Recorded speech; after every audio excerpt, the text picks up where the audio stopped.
சங்கீதம் 27 அதிகாரம் 1 முதல் 5 வரையுள்ள வசனம். கர்த்தர் என் வெளிச்சமும் என் ரட்சிப்புமானவர், யாருக்கு பயப்படுவேன்? கர்த்தர் என் ஜீவனின் அரணானவர், யாருக்கு அஞ்சுவேன்?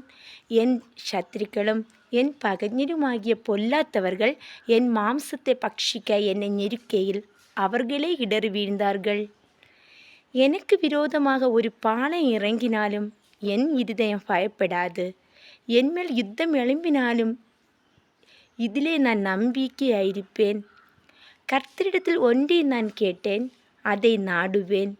நான் கர்த்தருடைய மகிமையை பார்க்கும்படியாகவும் அவருடைய ஆலயத்தில் ஆராய்ச்சி செய்யும்படியாகவும் நான் என் ஜீவனுள்ள நாளெல்லாம் கர்த்தருடைய ஆலயத்தில் தங்கியிருப்பதே நாடுவேன்.